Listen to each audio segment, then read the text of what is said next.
Hey there YouTubers, so in this video going to upgrade this i3-12100F to the i5-13600F, as well as we're going to put a better CPU cooler on here. So this is a Noctua NH-U14S Redux. Not a bad cooler. They're available for... Cat is in the background scratching up the couch. Stop it, cat. Killing me. Alright. Nothing worse than having a nice couch that gets destroyed by a cat.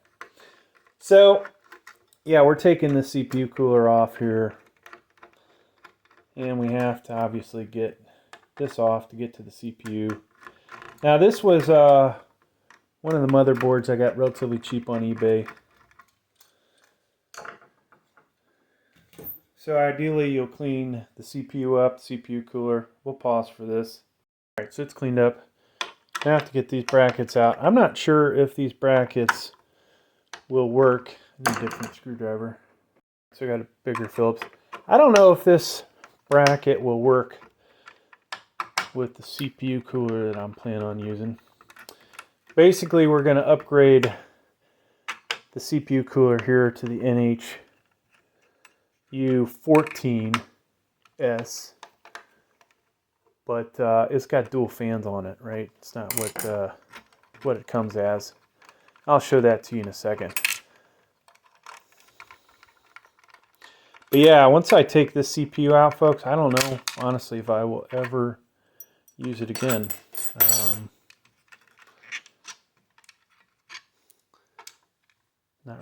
Probably not worth trying to sell it.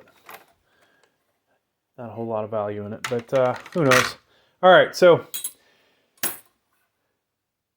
over here we have our i5-13600kf.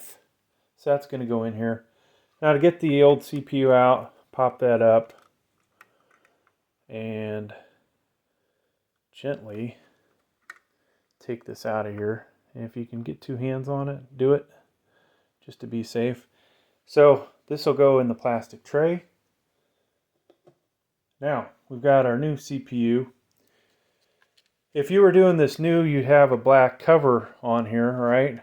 You would want to leave that on and let this the motion we're about to do to pop it completely off. But I'm not going to put a new or put the cover back on right now since we're going from one to the other. If I was going to let it sit for a while and this crazy cat was around, I probably would make sure I cover it, right? Because we don't need anything to happen. Alright, so you want to be gentle putting that in. You could hear it finally dropped in there. You know, before you drop this thing down, just kind of make sure that this green board is flush with the plastic frame all around, so it's good to go. And now we're going to drop this down. Of course, if you have the plastic on here, it pops right there. All right, then we drop this down. So we've got our CPU in. Woohoo! Now this CPU is really meant for Z690 or Z790, and in this case, you know, there are a lot of people that prefer to actually just go ahead and save money and put these motherboard or the CPU in this type motherboard. You'll still get pretty good performance, you just won't be able to overclock it. So we're taking the Noctua backing plate, dropping it in there. So one thing I didn't talk about, folks, was I have updated the BIOS on this. Nothing worse than doing one of these installs and finding out, oh, I didn't update the BIOS, it's not going to work. So I went ahead and did that. I had F4 on this one, which you'll see says that it's really actually supposed to be good to go for next gen Intel CPUs. I decided that the F20A, I would update to that BIOS. So that one's on here. This is what the CPU cooler looks like. We want to orient it so that it's sitting this way. All right. This is the intake side. That's the exhaust side. Okay. Yes, they are different colors, the fans. I have a ton of Noctua fans, but unfortunately, I don't have extra brown ones. I'm not even sure how I got the black one. I have gray. Somehow I got an extra black one. Do not know how. All right, so because of what I just said, we've got to orient these the correct way. And so they want to go on here like this.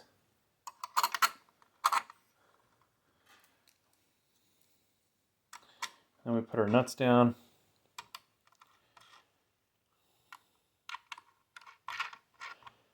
And this is a place, you know, that you want to make sure that everything is tight and good. Not ridiculously tightened, but all these things, if you don't assemble them correctly, the tolerances start to add up. Next thing you know, your CPU cooler is at some odd angle with your CPU.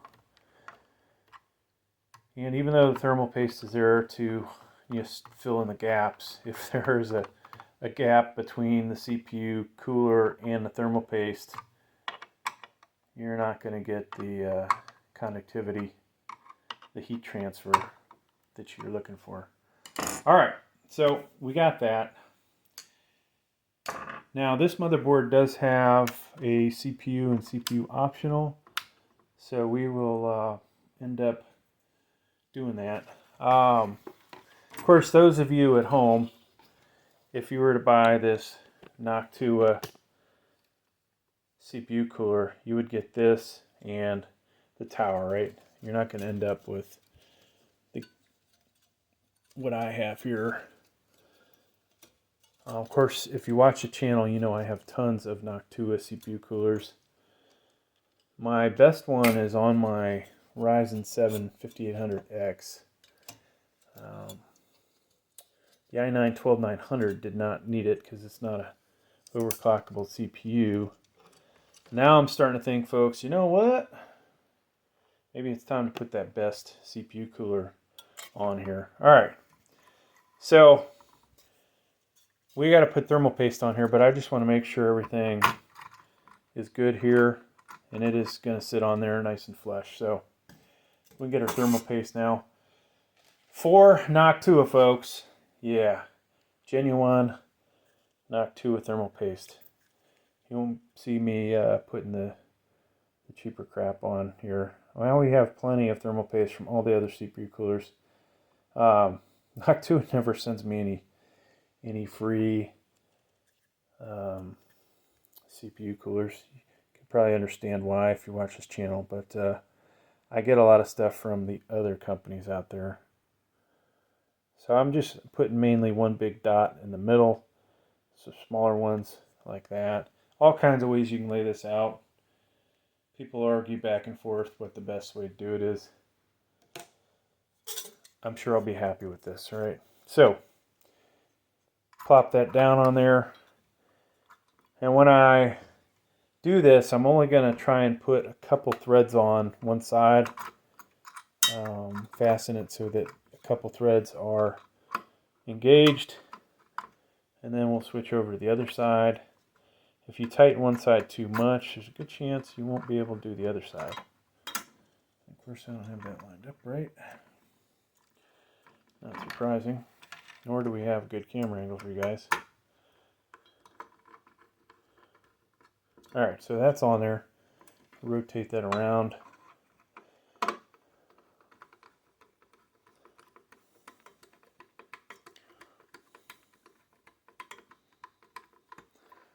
That's nice and tight. Rotate the board again so you guys can see this side. So where does this go next, folks? I'm going to do benchmark videos. And eventually the CPU will end up in a Z690 or Z790 motherboard. The clips, See how they're oriented before you put them on. That's what you want. And you can do these both at the same time. And of course, one side of mine popped out. That seems to happen a lot with these things.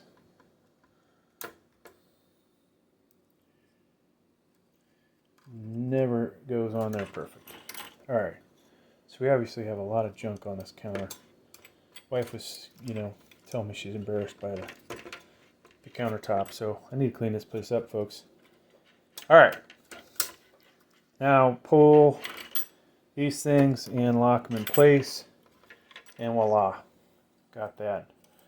Now the second fan is already oriented correctly. This is the intake side and exhaust, so cool air comes through here across this. Of course, that's going to heat up, and it's going to be sucked in through here and out the other way. I have a bunch of CPU coolers we'll try out with 13th gen. I'll probably do multiple installation videos, but I got a bunch from Thermal Take? No, not Thermal Take. I forgot the name of them, folks, but we will be using a bunch of CPU coolers. Now, there is a connector that Noctua has to allow you to just use one of these 4-pin headers. And so that's good. Now, RAM-wise, I'm using fixed 3200 megahertz RAM. Yeah, this looks like the cheap 2133, 2600, but it's actually 3200. It's compatible with this motherboard. Normally, you have one stick RAM, put it there. If you have a second stick of the same type of RAM, you put it there. Obviously, if you have 4 sticks of RAM, you would put them all in there, okay? So, just to demonstrate that. And one of these is, if you look at this, one of these is shorter than the other, where that groove is. So be careful putting your RAM in. So that's good. Now M.2s, I'm not sure where the hell my screws are, so we can't actually finish this, but M.2s would slide in like so, and then you would screw that in. Probably good to have a good magnetic screwdriver. So get this question a lot.